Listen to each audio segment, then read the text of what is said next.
the Farmland Exchange, the official podcast of CLHbid.com. Expert insights on buying and selling farmland in Western Canada. Welcome back to the Farmland Exchange, the official podcast of CLHbid.com, where we provide expert insights on the process of selling and buying farmland across Western Canada. I'm Devon Davidson, digital media strategist and host of this podcast. Today, we are going to be talking about marketing and drones and technology in farmland sales. We're going to touch on photography, aviation, and a few other things along the way. So joining me on today's podcast, welcoming back Roy Carter, CEO at CLHbid.com. Roy, how are you? Great. Thanks, Devon. Yeah, thanks for being here. And then making his first appearance on the show, Mike Reeve, media producer. Yeah, that's right. There. Yeah. So thanks for being here, Mike. Yeah, thanks for having me, Devon. I've always been on the other side of the podcast recording you, and now I'm under the hot seat, but it's glad to be here. It's lots to talk about. It's good to have you here. Before we dive into whatever we're going to get into today, maybe just let our listeners know a little bit about yourself, who you are, where you're from. Yeah, so born and raised right here in the Peace Country. Roy and I's history go back a long ways, and we've known each other. I've been fortunate to call you a friend for a really long time, and when this idea of CLHbid came up, he kind of reached out, being that I was a Peace Country boy, and we'd worked on some media productions in the past and that sort of thing. So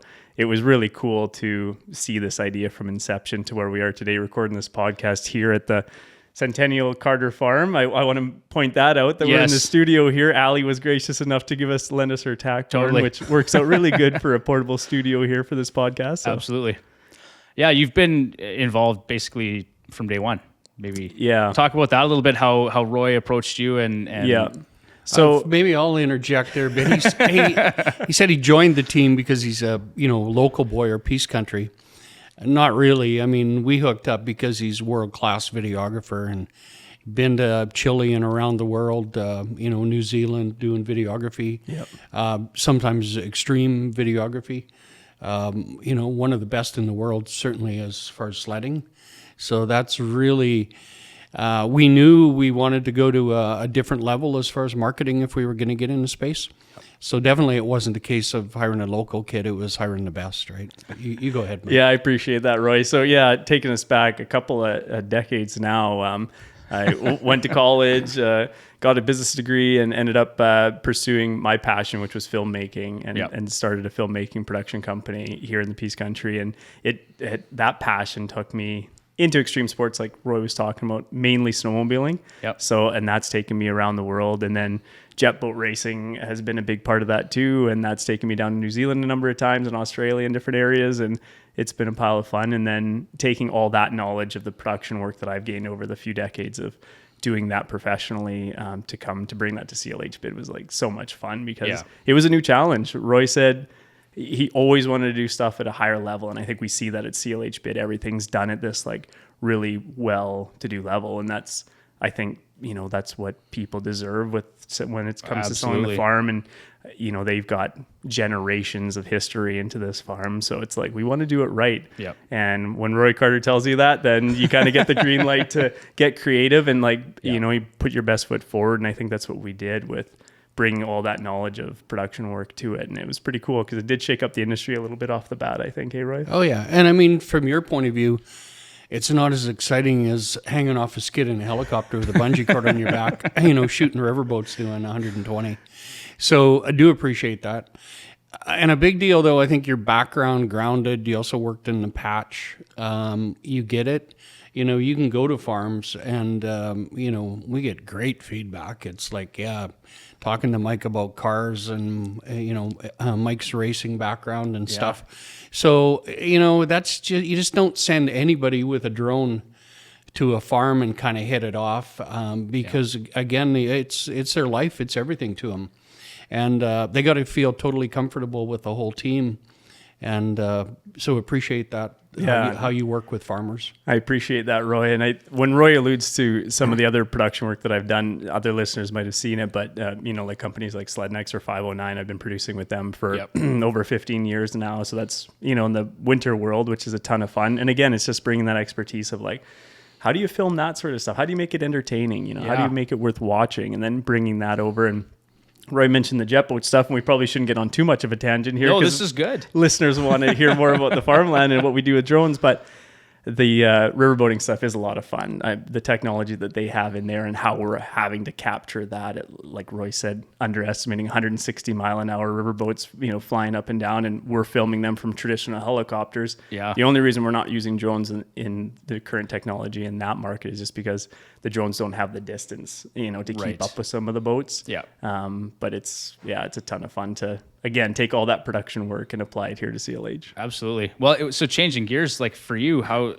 that's a big difference, going at that speed to now you're filming farmland. Roy wasn't kidding when he said, how does it go from like a stationary big object, like a 3,200 acre farm to, a 3,200 horsepower jet boat going up and down the river. But it is it's a similar challenge in like, how do you best portray that to the audience? Yeah. You have a totally different audience there, sure.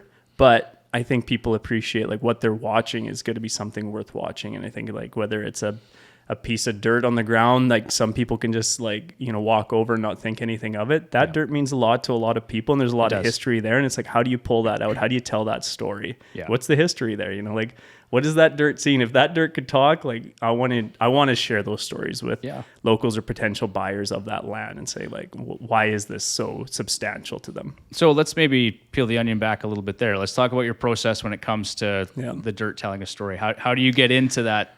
Yeah, and I think it maybe wasn't like 100% natural for me to like approach the productions the way we do, but I have to hand it off to Roy. It was just like, he was the one that maybe paved the way and allowed me to see that. And then as the other team members in CLHbid grew over the years, it's just like, man, these people have a real ability to value that land, to see that story, to really give it justice for what its value is. And that's talking to the parents, the grandparents, whoever the current tenant is or whoever. And it's just like, it's very interesting to do that. And that's because of Roy and his vision to begin with, really paying dues to what that land is. And Roy, you're like a third generation farmer as it is, so you can attest to that personally. Yeah, but I mean, you've been amazing there as far as Mike even gives great feedback now to the script writers. Yeah. We're going into our 9th year, but at the start, Mike and I would do quite a bit of road trips together. And, some amazing times together. Oh, yeah. I still recall we were selling a ranch down close to Sweetgrass, Montana on the Canadian side.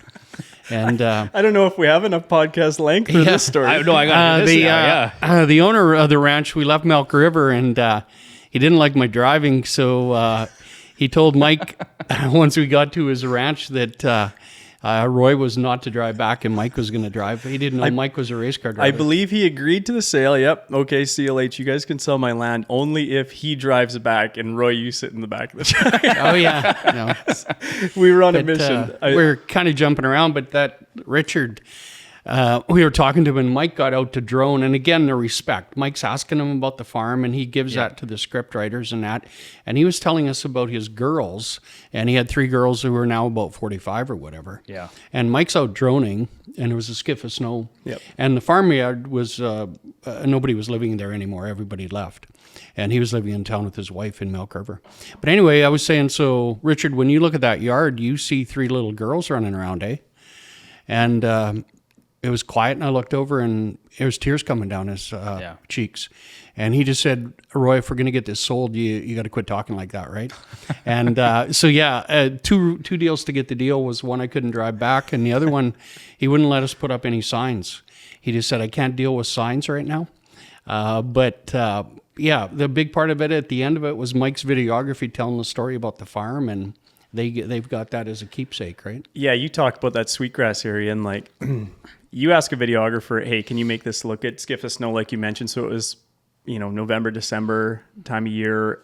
So we're dealing with weather, and we'll talk about that a little bit more because there isn't like the perfect time to sell, to go out and drone the farm, but there also isn't a really bad time either. And today or right now could be the perfect time. Yep. But anyway, going out there and seeing the Sweetgrass Mountains, and the hills in the background, and skiff of snow, little stubble sticking up. We still use some of that footage to this day on some of our marketing material. And what I'm getting at is just like, that was Sweetgrass, but then there's Chilliwack, and then there's, Manitoba and what it has to offer around Winnipeg. And it's just like, I consider myself extremely fortunate to be able to see intimately all these nooks and crannies throughout Western Canada. Like, it's a real dream to fly your drone through some of these areas and to be able to see it, whether it's you got a combine and harvest or, you're seeding in the spring or like, there's so much beauty out there. And it's just like a filmmaker's dream really to be able to see all this and capture it all. It's a real privilege, honestly, and I can say that a little bit, right? I've only been here for a year now, roughly, but just for me to be able to get to some of these areas to go and fly my drone in places I never thought I would, right out in BC, in the mountains and stuff. It's like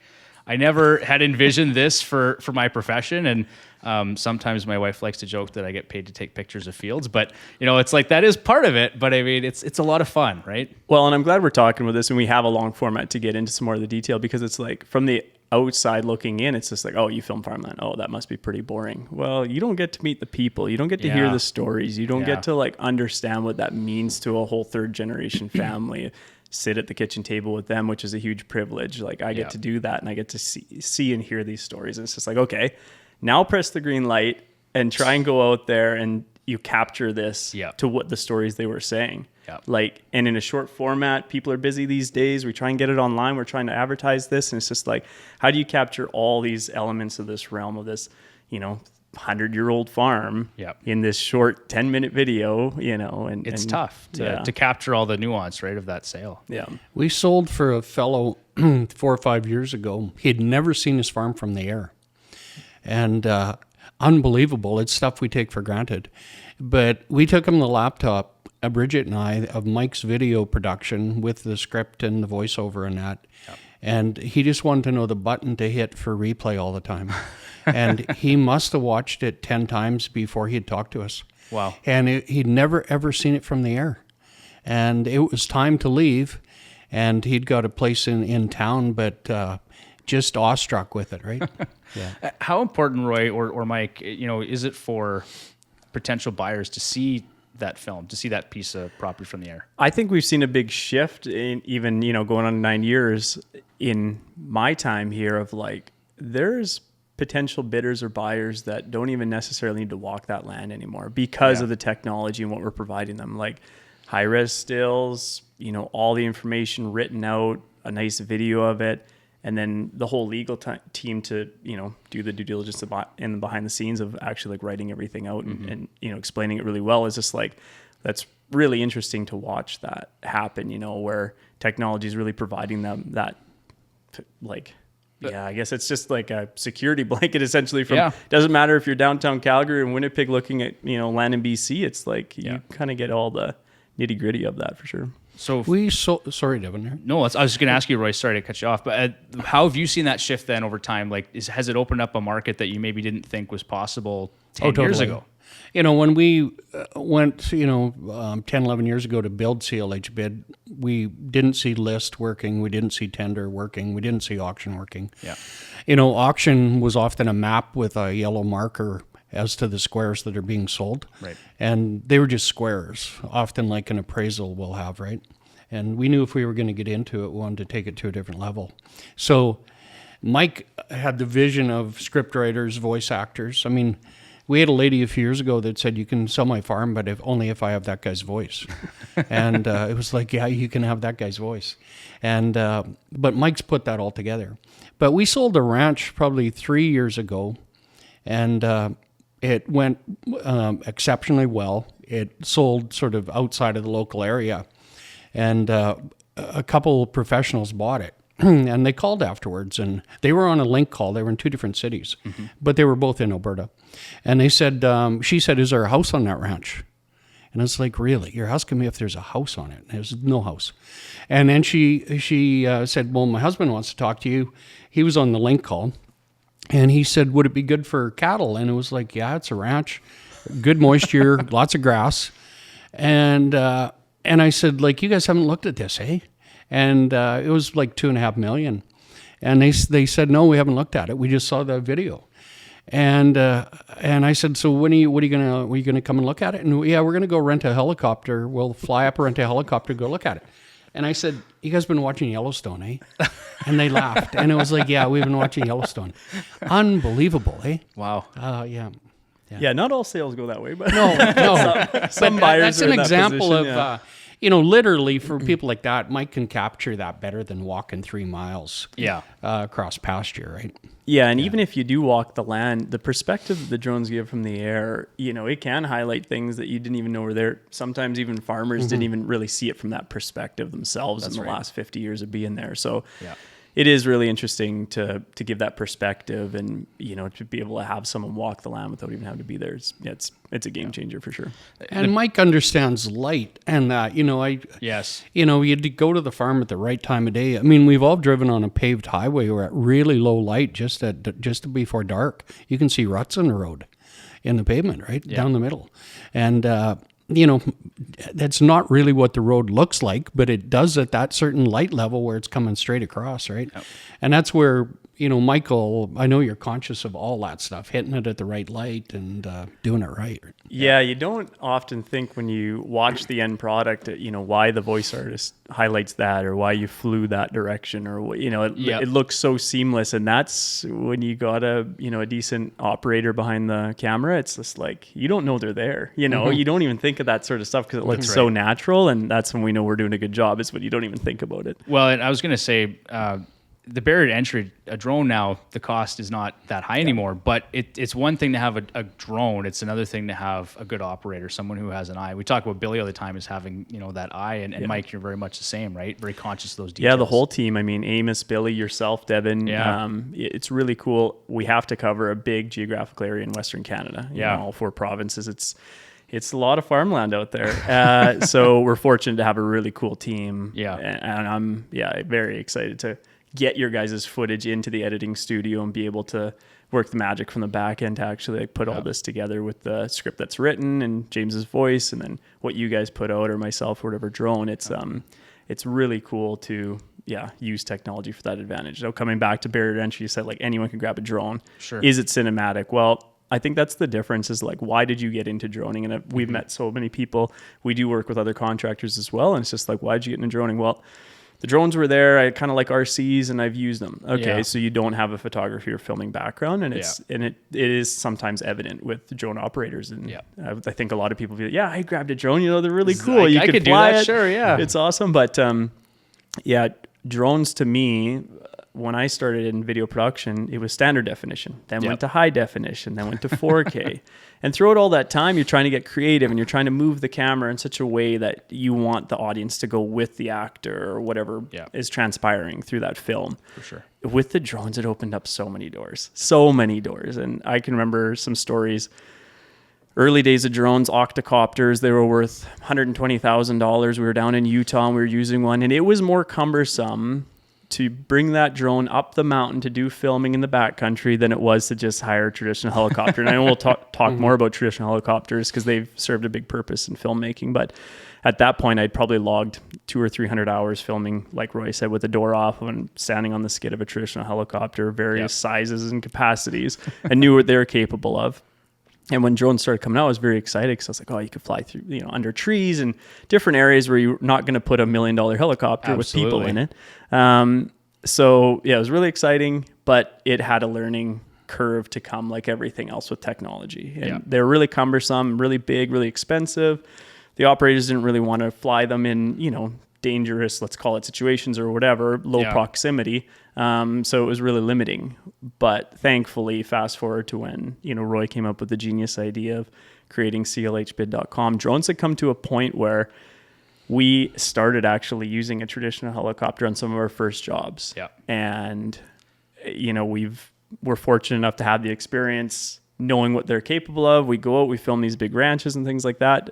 But it would dawn on me. I was like, you know what, Roy, do you mind if I try using one of my newer drones to see if this would be adequate for it? And Roy had the trust in me. He said, which I was very fortunate for. And what that drone could do to show off that farmland was night and day. Yeah. It was, like you mentioned, like the cinematography of it, to tell that story, to reveal those areas, to get down into like the subtle nuances of what that ranch in this case had to offer for farmers. It was pretty cool to see what it was able to do, because from a traditional helicopter, at least 1,000 feet above surface, and everything's looking pretty flat. Yep. You know, and you're trying to steady it, you're trying to do all that, but the drones allow a little bit more intimacy to get down to that ground level. What does that soil look like? You know, what do the crops look like that summer? It's What almost does like that they're pasture walking look like? through the field. Oh, totally. Yeah, absolutely. Yeah. What does that fence line look like? A lot of times we're down next to Yeah. the fence and we're showing off what it looks like, and it's way more efficient to do that than you could never do it with a traditional helicopter. Well, even just in terms of logistics, you know, now you've got to schedule a helicopter, you've got to, like, you know, all of it. It's just cost efficiency, all those things come into play, right? Yeah. Your editing, Mike, you know, I don't know. Like you say, everybody after the iPhone 2 is a photographer, right? Videographer, everything. You know, there's hardly any more SLRs or whatever out there, which is kind of my space. But the editing, I think, is 80% or more, right? Yeah. Putting that together, the way you put, you know, it together is unbelievable, right? And it just blows people away, buyers and sellers, right? Yeah. You know, sellers like the way you showcase their place. And again, we have Billy and Amos and out there. Generally, though, it goes to your desk for editing, which is takes it to that top level, right? Yeah, I'm pretty proud to say that, you know, every project that we worked on from day one at CLH has come across my desk at one point or another. Like, it's a true, like, I'm truly grateful to have that opportunity to do it, because it's Farmland across Western Canada. They mean a ton to everyone. And, you know, the farmers that are selling these, it's huge. It's a part of their family. You know, it's like we're talking about some of the other podcasts. It's just like, it's a member of the family when they go to sell it, and we get it. We try and put our best foot forward every time. So the editing is just like, you get excited, you get jazzed up on it, because you want to get that to the sellers and say, like, here's your product, here's what we're selling. And a lot of times they turn around and they say, we don't want to sell it anymore, because they've fallen back in love with it. Yeah, often it's, you know, maybe family that's moved to Calgary 30 years ago and it's their old grandparents' place. Yeah. And it's like, oh, maybe we shouldn't sell it after listening to that. It's like right? getting an old pickup detailed before you sell it, and you look at it again, you go, that doesn't actually look that bad. Maybe I won't sell it. Yeah.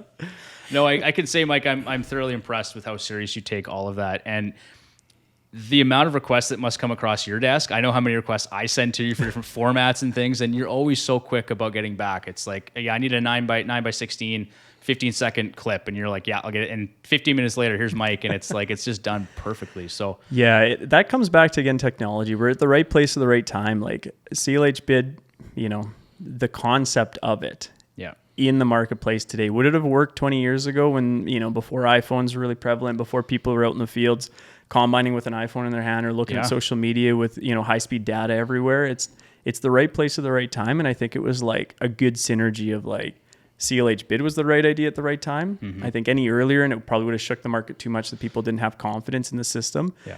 But that and the technology that we can offer on the marketing side and how we're capturing these farms today couldn't have been done 20 years ago either at this capacity. No, that's a great point, Mike, because it has changed on both sides, right? So you're looking at the technology we're using, but then the way that people are using technology while they're in the field. So GPS, and now they're driving down the field, they're scrolling their phones. And that's made the marketing more accessible for us as well to get that message out there. Yeah. So just quickly on drones, though, like how much has that changed, and what sort of challenges are we still facing in terms of, we talked about this yesterday, like cold weather drones, right? Like that's still not really a thing. Yeah, so there's a lot of things to take into account. So I'm an advanced operator in Western Canada. You know, we got a variety of drones, everything from minis to, you know, traditional Mavics and Cinis, and all the way up to Inspires and different things like that. So our drones ranged from 250 grams up to, you know, over 10 pounds in size, pretty large, you know, 4 feet diameter wingspans and things like this. So pretty impressive, pretty cool. And again, thanks to maybe Bridget and Roy, maybe more Bridget for green lighting all these concepts with the accountant, our CFO for green lighting all these, when we come to her and say, like, man, we got this idea for this new, you know, this will bring way more to our cinema side of things and showing off the farms. Can we do this? And I think the ownership group is always, like, really eager to really push. And again, it just comes back to, like, how can we tell that story better? How can we showcase that farm or ranch better for these farmers? And again, we get it. It's over 100 years old at some time. So it's just like, you can't just show up with an iPhone like Roy's talking about and pretend you're an editor. Like, you want to show these off well. And buyers are busy, you know, on the smaller, you know, where they're investors and that often, I mean, they're busy and they want to see that in their boardroom or at home or whatever. It's not uncommon on single quarters, maybe along a river or something, that there might be some wreck interest. I know in one case, it was along a river, and a guy bought it, and I asked him about it, and it was like, "Where'd you see it?" And he said, "On my wife's Facebook last night." Yeah. And again, never looked at it, just bought it. And Mike, I recall another one on the Burnt River. A couple during that heat dome about 4 years ago, we went there, and they had no running water in their kind of summer cabin. And older couple sitting around the backside in the shade, holding hands on 2 lawn chairs. Wow. And Mike gets it. He took still photography of him afterwards, but he just nailed it. And the buyer there called me afterwards, and he was like, "Okay, when did you look at it?" And didn't, but I saw it, and we want it. And what's your story? And it's like, we build high rises in Vancouver, Italian family. Yeah. And that was Mike putting that together for that couple, and it was a game changer. They wanted to move away. They had to dream of getting enough money to move to BC. And it happened in large part because Mike had a package that could get into boardrooms in Vancouver, right? Yeah. And there's no way those people are catching a plane to go look at a quarter in northern Alberta, right? No. Thanks for bringing that up, Roy. I remember that day vividly. It was, again, Peace Country kids growing up and knowing Saddle Hills in that region, and you're always like, man, that is really cool land, whether you're hunting or snowmobiling or quadding or whatever. It's a really cool area. So you get the opportunity to go up there again. We talk about get to see these cool slivers of Western Canada.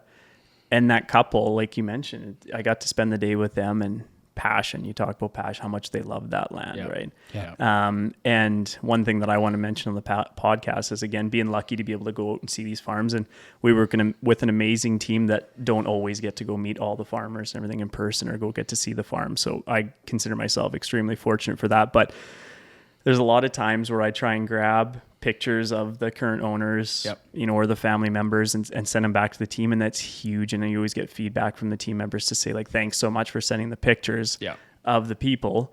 They don't go public. It's not something that we're marketing, but it's for internal purposes for our team, because each and every one of the team members at CLH value that so much, and they get it. They know what it means, and the people behind it, right? And they love to see it. So you share those pictures, and the team's so thankful for that. It's cool to see that everyone shares that same passion. Totally. Yeah, I was actually really impressed. That was one of the reasons I was so excited to join CLH. Was there's so many people that are just into photography and cinematography and all of these things. And so I wanted to touch on that, Roy, because I know photography is close to your heart. Maybe talk a little bit about how you got into that and just what it means to you. Yeah, totally. Thanks, Devon. I first really got into it through flying. I had on the farm, I had a Stinson tail dragger. Yep. So you got a high wing. So I used to kind of do as Christmas gifts. I'd go take pictures of farms, and just for clients of mine, friends, whatever. And started learning a bit of f-stop and stuff and like that. Yep. And then ended up going on a fishing trip to Alaska with a good friend of mine, Nick Van Galen, a Dutch fellow that's got a big name in Red Angus. Anyway, he'd taken a photography class before we went to Alaska, and we came back and we met at a little pub in Grand Prairie, and he was showing me his pictures, and it was like, I got a picture of that same bear, but yours is way better, right? And it was, I didn't know f-stop at that time, and he was shooting at about 2.8. Yeah. So I like to learn, and went and took some courses, and it went from there. So got pretty serious into still photography, and that's actually how Mike and I met. Okay. Many years ago, probably just about 20 years ago. Yeah, if not longer. Yeah, it's sad to say. Mike probably dating longer. Yourself, Mike. Yeah. Mike was the big name for video, and then I wanted to learn a bit, and but we did some stuff together, and that's where we kind of hit it off. And from there, one of the other guys in the team, Amos Weeb, he's famous. Amos is on the internet, Amos. But world-renowned photographer in animal photography, northern lights, owls. Yes. And he self-taught. He came to work on our farm when he was 13 years old. And he actually went to the La Glace post office, took a pail, stood on it, put his name up that he was looking for work because he was only about 3 feet high. And Nick, again, Van Galen, my friend, went in there and it was like, oh, this Mennonite fellow must be 6 feet high, and I'll call him and see if he wants to go to work. Big, strong guy. And he went to pick him up, and this kid walked out, and he thought it was the guy's son, and it was Amos at 13. But anyway, it's Ellie, my daughter calls him a brother from another mother, but he started doing some photography with me, and by 14, I would say he passed me. Wow. And he's passionate about reading and learning light and seeing light. So, even on, we won't take a home quarter if there's a big timber frame or something like that. It's not our space. But often he's really good at low light, still photography. Yeah. He does, as you know, a fair amount of good drone stuff. So again, we've got, like you say, Devon, so many on the team. Billy, who joined us a couple years ago or so. Yeah. Incredible eye and how she puts stuff together. It's just... we're lucky. Yeah, she's shaking up the Instagram world. Everyone loves to see her reels. I think people Great are stuff. Looking forward to that now, yeah. A lot of good content from Billy, yeah. Yeah. So if you're not following us on Instagram, make sure you do that. Check out the Instagram feeds because Yeah. the reels are, they're next level. Well, going back to Amos quickly, I remember you telling me a story, Roy, about Amos, how he wanted to learn more about it was strobe lighting or something, and you had a setup, and he basically just took it and learned it in an afternoon. Oh, yeah. I used to go to Santa Fe, New Mexico once a year for a week and get immersed. And I would mostly it was professional photographers, but scare yourself. That's the best way to learn, right? Yeah. And I'd be, I hardly knew how to put my camera on manual, and they're all doing it, and I'd be just shaking. But by the end of the week, I'd definitely learn more than everybody else because I was at a lower level. Right. And so I would go and do strobe lights there and learn that, low light at night to kind of the editorial shot and that. And but it's tough. They shoot at about 1.5 thou, and then you got to leave the shutter open, and it's not easy. So anyway, Amos, I had all the gear. Yep. He comes to my office and says, "Where's all your strobe lights and stuff?" And I said, in storage. And yeah, I'm going to go teach myself. And I was like, yeah, that's not happening. Good luck. And so it was like, but you can go here. Here's where they are. And I went down there, and then like 7 hours later, and he had remote triggers for the strobe lights and that. And he was shooting himself outside, and I started looking at it, and it was like, he had it figured out. Right? He got it, yeah. And so that's something you can't send a kid to a puppy mill photography place and learn. They got to have that. Yeah. And like farmers understand that too. You got a talent at something, you're born with it. Yeah. He is just born with a good aptitude for photography and patience. And again, we got so much feedback from farmers. He's also our class 1 driver for dropping vans along with Allie. And, they like that he's got the time of day for him. He can talk about crops. He knows farming inside out. Yeah, he loves sitting in a combine and harvest. Oh, yeah. No, he's well versed. We could talk about, photography forever with Amos, but yeah. Sure, yeah. He class 1 and he loves farming, and he's, huge on social media platforms for famous Amos. Like he's so well versed. Yeah. It's a cool team. Oh yeah, absolutely. What's just getting back into that discussion, Roy, about feedback from clients and stuff in terms of marketing. So I know you'd mentioned what are some of the things that they've liked about what we're doing in terms of marketing, and maybe some of the areas where we've improved. Yeah, when we started, we again spent a year and a half or so getting feedback from sellers as to what they wanted if we're going to build something just for farm and ranch. And that's the problem is if you try and be Walmart and sell lake lots and lawnmowers and that, it all sort of gets lost. And you can't really focus on photography. Shooting a baler is quite different than somebody's ranch, right? So, we listened there. And again, that's why we got Mike from the very first one. We wanted to come out of the shoot, at a fairly high level. And I think he kind of blew him away on our first sale. So, and then one thing they told us was, give us marketing at a level that sort of respects what we have, a lifetime of work, and maybe my grandparents' work and my grandfather's, or my dad's work. And they didn't see that with a Coroplast sign blown over in the ditch with a listing realtor. Yeah. And it was treated like a house in town, and it's not a house in town, right? It's like we talked about in an earlier podcast. It's like another person, right? Mm-hmm. And they wanted the respect that it was due. So, we listened to that, and, we went to our signage. I think we were 2 or 3 years before we could figure out a sign that would take the Cypress Hills winds. Yeah. But, when we figured out 1,500 pounds was too much for a block. 400 was not enough. Right. We use 800-pound blocks with 3-inch steel pipe, and finally figured out the 4x4 material that'll take those winds. Yep. And it was a process, but farmers appreciated it. Yep. That you're really interested in showcasing it. And again, as coming from Saskatchewan, a lot of the roads aren't, quite a few of the RM roads and that aren't plowed in the wintertime. So what's a sign on a quarter or a half or something going to do? Zero at some point. Yeah. So, we put signs in the area at key intersections. Yeah. With a, Kenworth tandem picker. And, it just drives people to the site. It says land for sale and with an arrow. Yeah. But we can tell if Amos goes out and puts up 6 signs around an area, farm for sale, we can tell by the hits on our website that night what's happening, right? Yeah, and you see it immediately. Yeah, you're right. Yeah. Or we'll get phone calls that afternoon. Yeah. It's almost immediate. We have one now down by Sylvan Lake, and we placed a 53-foot van. It's along the highway between Bentley and Sylvan. Yeah. He placed it late at night last week, and the phone was ringing by 8:30 the next morning. Wow. People driving down that highway, right? So it, again, it works. We've got, I think, over 50 now 53-foot vans. So if we have land for sale with high exposure along a highway, people like it. It's basically the marketing that they asked for, right? And we talk about signs and, more traditional forms of media that people are familiar with in that region. But then I think the other thing that's been really cool to work with the teams is like constantly pushing. We don't have all the answers you mentioned. We're, I think, on version 5 of our signs because we're constantly improving them, but we're taking feedback because we go into different areas in Western Canada, and you're right, huge winds down south, Pincher Creek area and stuff like that.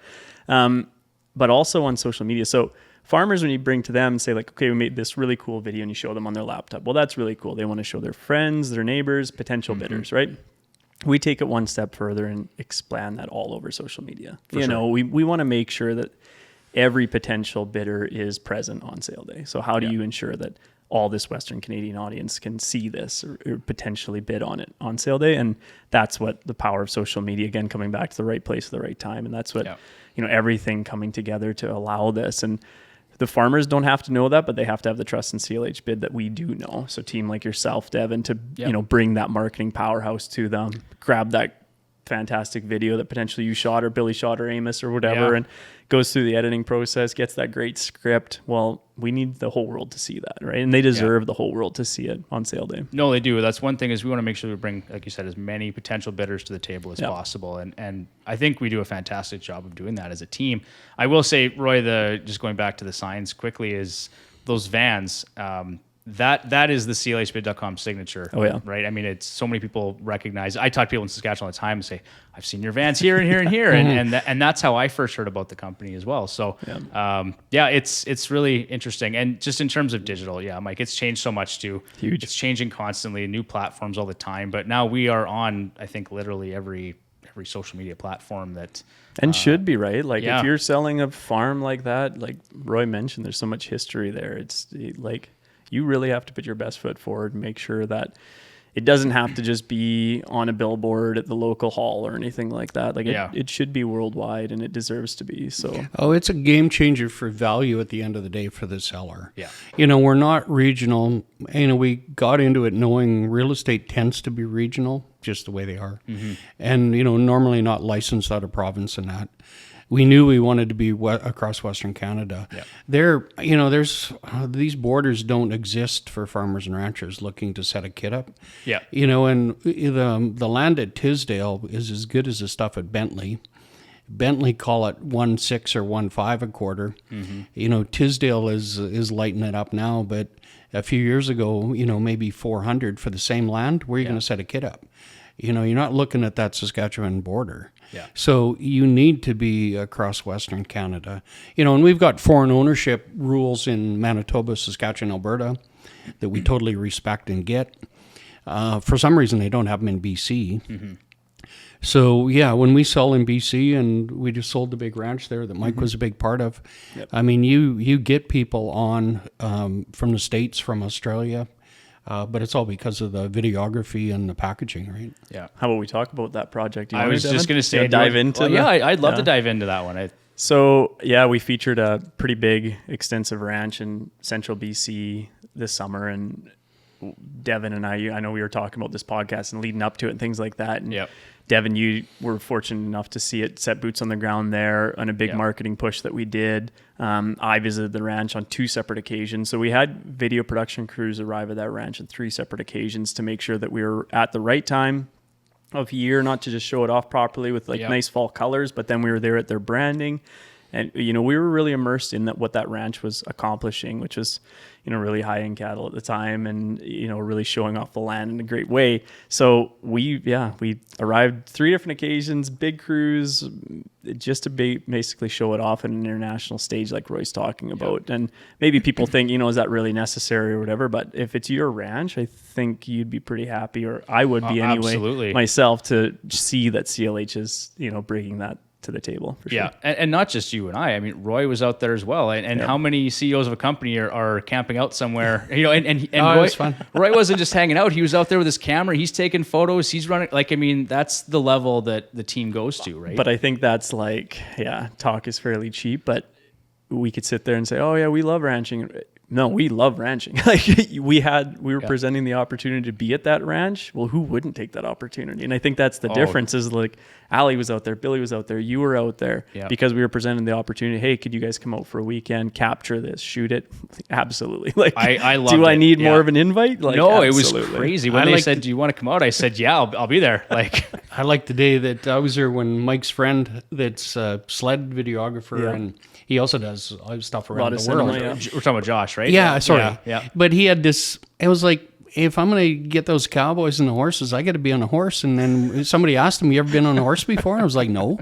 And they threw him on a horse with all his video gear, and away he went. And I'm not talking small video. It was a lot of cinema gear. Yeah, it was 5-axis gimbal. He had a $20,000 DJI Ronin. Gimbal, it was hanging off of a horse. Yes. Yeah, never been on a horse. No. So and Josh away he went, and he got some amazing footage, right? Oh, yeah. But that's just having people that think out of the box. And Well, that was a really cool experience for me, Roy, because it was so collaborative, right? Between Billy and Josh and myself and Allie and you. And it's we're all sitting here, we all have an interest in farming and ranching and photography. And we're just, at the end of the night, we'd just be looking at footage. It's wow, that's a banger. It was yes, okay, great job, guys. And just a really quick, funny story. I thought I was getting punked, Roy, I'll be honest. So I'm from Saskatoon, and I'm driving across Western Canada to this ranch, and Roy drops me a pin.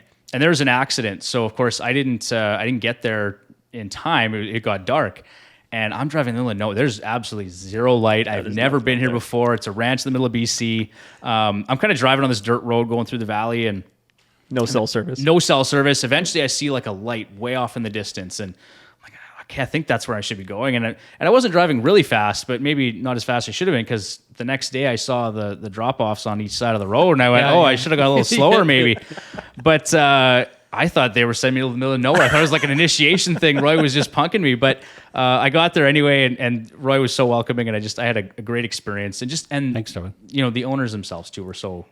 Totally. Just helped us out. I mean, they had raised kids there, and it was 3 different families kind of thing, the ranches, and again, it was probably like a few people. We talk a farm like being a person, but they all had houses on it, and the upper slope to that ranch, that valley, it just felt good. You just kind of felt like we were the only people in that valley, and kind of an hour and a half east of Whistler or something there, but a spectacular area. Yeah. One thing that was pretty cool for me was being at the branding of that ranch with Allie and Billy. Tyler was there, and to be able to spend some time with the sellers, and they had so much history there. So Roy, you talked about, it was really cool to spend some time with them and the kids. So the kids were about my age. We got along really well, but they were a little bit apprehensive at the start. We came in, we had our signs up. This is probably the third and last time that we were going to be there to shoot some more relevant or recent content of the ranch. And they're very, they had their backs up for sure when we first arrived there. Yeah. Because they had spent the last decade at least growing up at that ranch, spending all their long weekends there. They had their families and now their kids there with them. And they didn't know what to think of us, but we spent the weekend with them. we were getting our hands dirty with the branding. You know, we had the irons in the fire. We were doing everything with them, as well as trying to capture some footage, but really immersed into it. And at the end of it, you know, we were all dirty and whatever. And they turned to us and said, like, you know what, we're happy you guys are selling this ranch for us because you guys get it. You want to be here. And that was like... The respect was there, right? Yeah. It was huge for me because, like, again, you look back at, like, you know, years and years ago when Roy initially came up with this concept and what does it mean? You know, like... where do you go from here? How do you really justify it? How do you do all these things right to really ensure that these ranches, you know, get it? And if the owners are telling you that and it means so much to them because it's a family member and they're losing it, that means a lot. It had been listed by an international real estate firm for over a year before. But again, the owners then finally decided to take control and wanted to set exit date, right? And, you know, again... it was an international firm, but again, the marketing was sort of typical. Here's the map, and here's the ranch, and here's the acres, right? Yeah.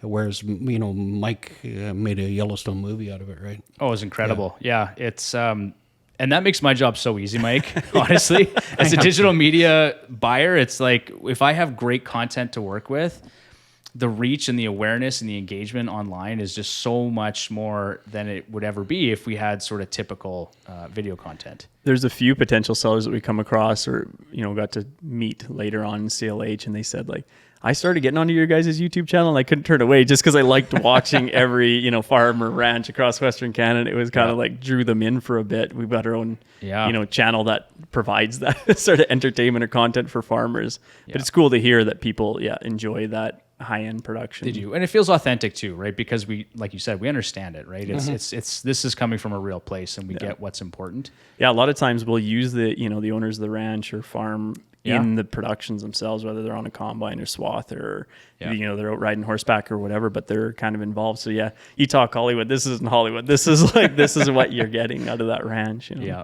I think let's maybe talk a little bit about packaging and how that was all done, because that was huge in that project because, you know, how do you bring all those together to sell essentially an entire valley through BC, you know? Yeah. So maybe Roy, you want to touch on that because it is a different scenario. Oh, totally. You know, and it's more key probably than we thought when we started, you know, 9 years ago type deal. Again, and this is maybe a bad analogy, but you know, I always say if you got a Dodge Ram truck and a livestock trailer and a Harley in the back and a goat and a roping horse in the trailer, you probably wouldn't sell them all together, right? Not to the same buyer. You know, but somebody might want them all. And, you know, that's where we get sometimes with farms or ranches. Sometimes there's really two ranches there. Yeah. You know, in this case, there sort of was two, but the way we did it, we sort of saw the merit in the assemblage and the lift. Especially with cattle prices now. But we'll really drill down there on how do we sell less. And this morning I just got off the phone with a guy in southern Alberta. And, you know, he's got a section here and then a half over there, and got talking to him, but a transmission line down the middle of the section. Normally we'd try and maybe sell that section as two halves. But the transmission line sort of straddles and there's revenue in that. Right. The half's a ways away, and the way that's got to be farmed is one. So we just got two parcels there.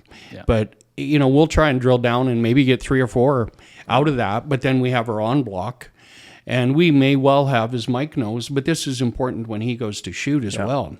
Right. He's got to know sort of what the packaging is to get it right.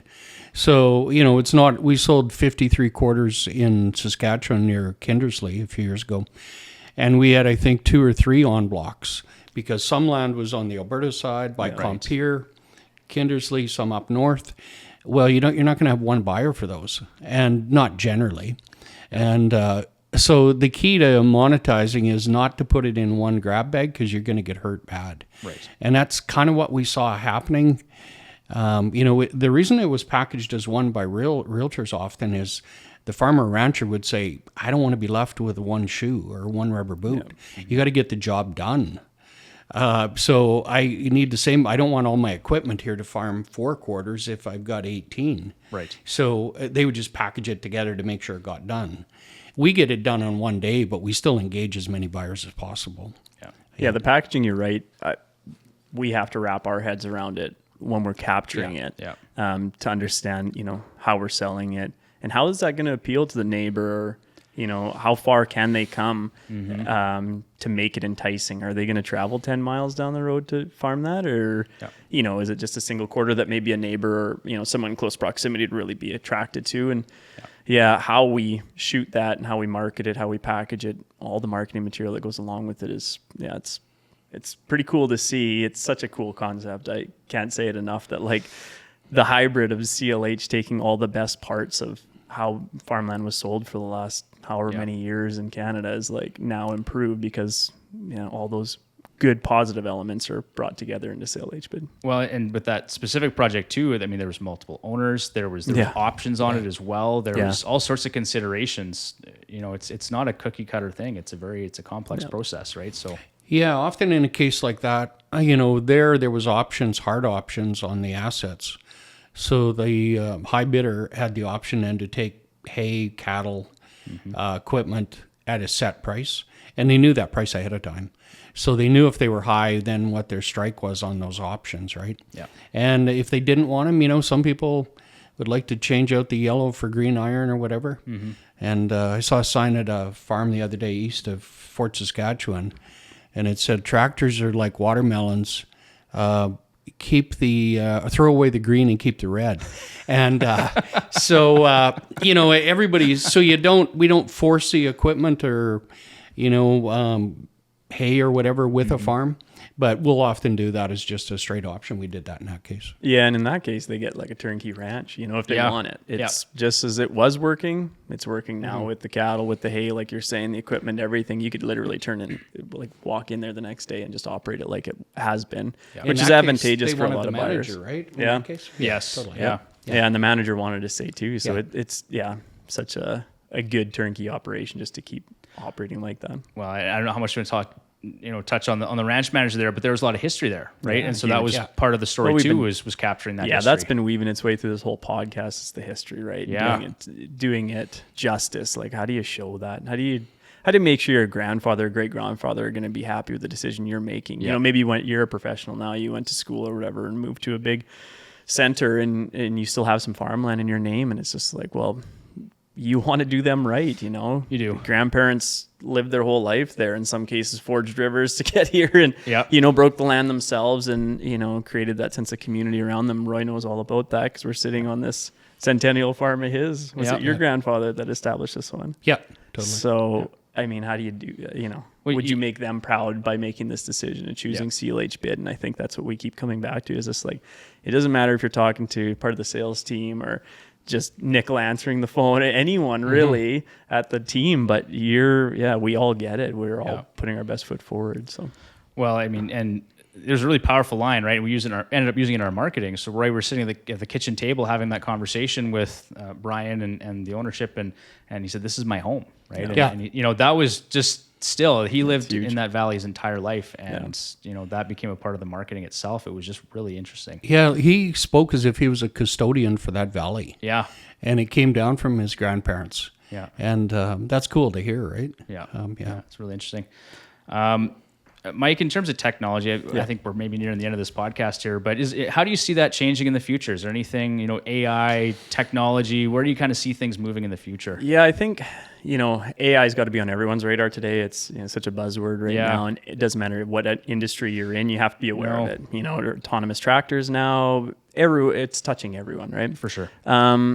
So we have to be aware of it, but I think there's such a genuine feel to still an operator going out there, understanding that farm, telling that story with boots on the ground, rather than just plugging in, okay, it's located here, here's the LSD on it, or whatever, and then just allowing AI to come up with a story. It's to me, it doesn't feel the same, and I don't think we're doing our sellers a service if we go that route. Yeah. So we're aware of it, but even my drones are autonomous. I can set waypoints in there and allow them to do it, but I don't think I ever have. I don't think I ever have. It's always hands on the joystick. Yeah. You're controlling that. You're telling the story. You're taking the audience through that and really showing off that farm at its best foot. So, but in saying that, we are aware of what potentially other countries are doing or other regions. Like, what's Europe doing to sell farmland? What's the States doing? Are they setting anything different than what we're doing? We're always trying to I laugh a little bit, but I'll send videos out and like, here's our kind of our best for 2024. But like, you know, the whole team, like, be aware if there's anything else coming down the pipe that you guys see, and it doesn't have to be in egg farm sales or anything like that. It could be like any sort of cinematography. What are you guys seeing? And we want to stay sharp on the forward edge of that.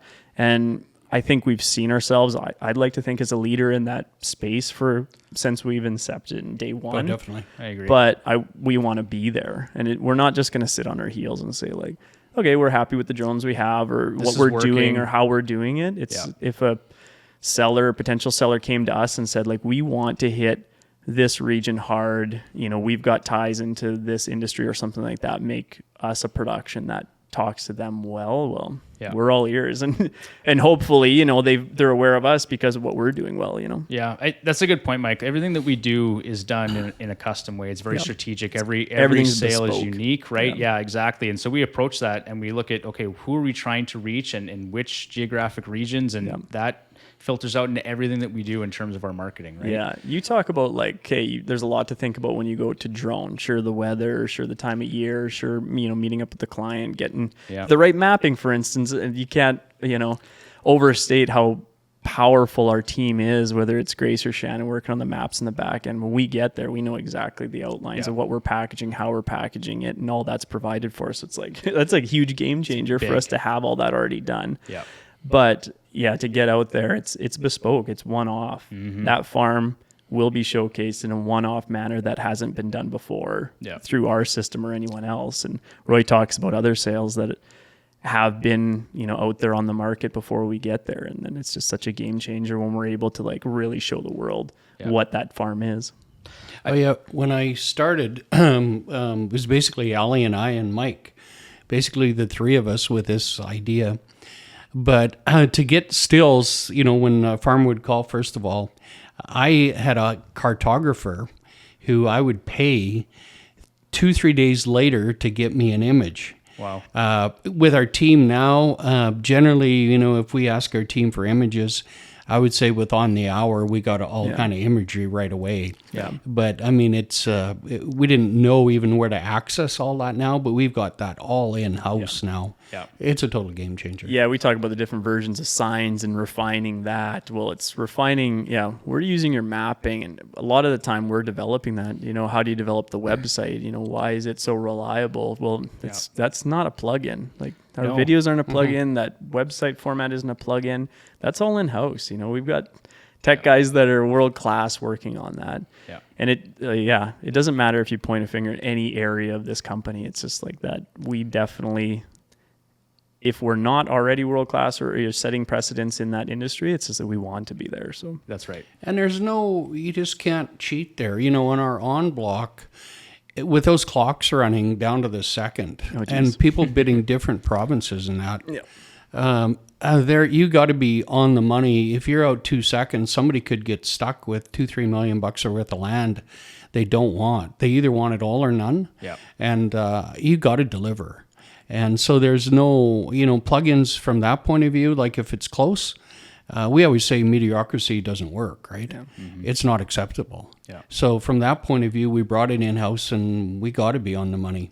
Yeah, we've seen such an advancement in drones like we keep talking about. I think a lot of people are listening to this. Let's get back to the drones. We're talking about drones, but it's just like the technology wouldn't work either. You're talking about like milliseconds that we're able to tell when bids come in and see that from the back end. And it's just like, again, technology, thankfully, whether you're on LTE or 5G on your phone or you're bidding from international on a laptop or desktop or whatever else, like you have to have that confidence in that system. And again, it comes back to technology being advanced. And that's not through AI. That's not just taking the easy road out. It's been a lot of trial and errors and a lot of working hard and earning that trust through the ag community to say like, that thing does work. It's, you know, whether I'm on my phone or whatever, it's consistent, looks the same, operates the same.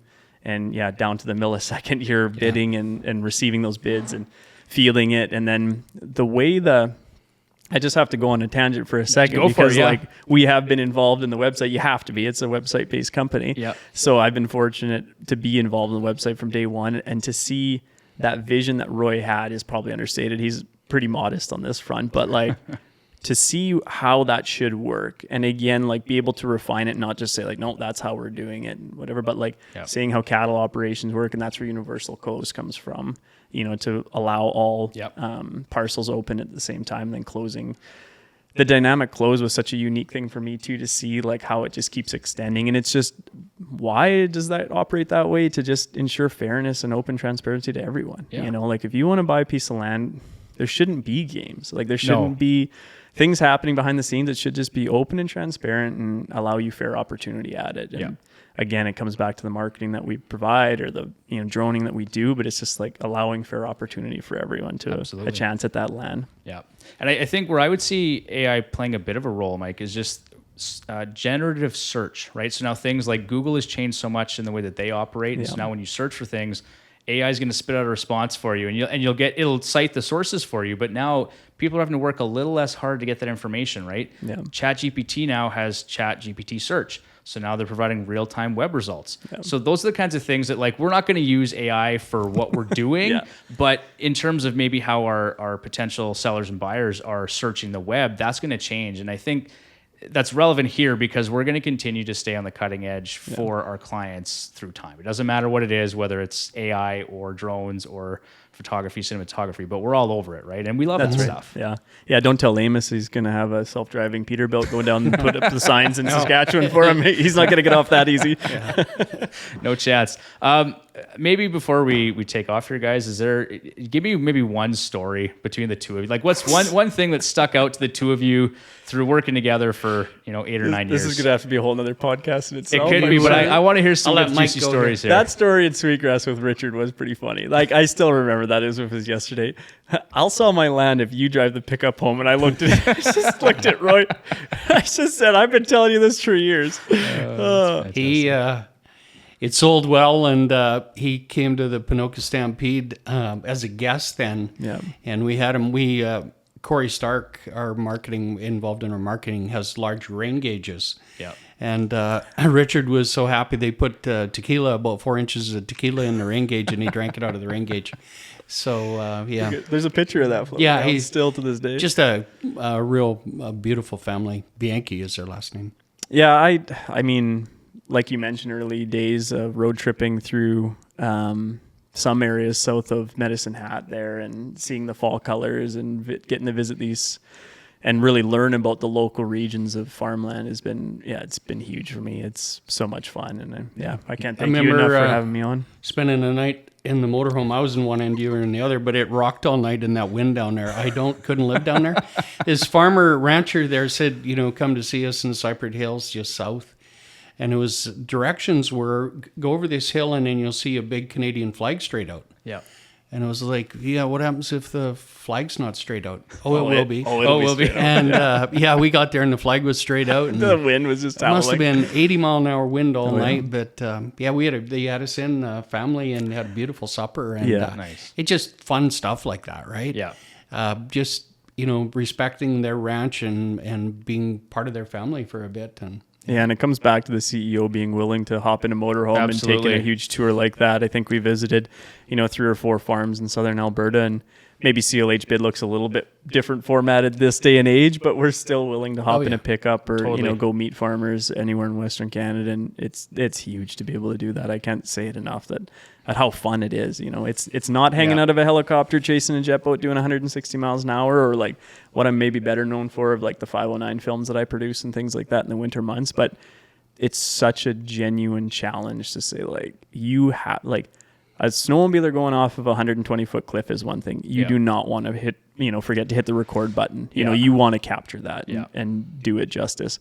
But at the same point, you can't approach sale day with a 110-year-old farm and know in the back of your mind you didn't do everything you could to try and showcase it to the world. And I think that's the fun challenge that I see with CLH all the time, is just like getting to meet these cool people and interesting places throughout Western Canada and getting to see the landscape, but just like approaching that challenge and saying like, let's put our best foot forward. You sound like you've failed to hit the record button one time with the guy going over 120-foot jump, did you?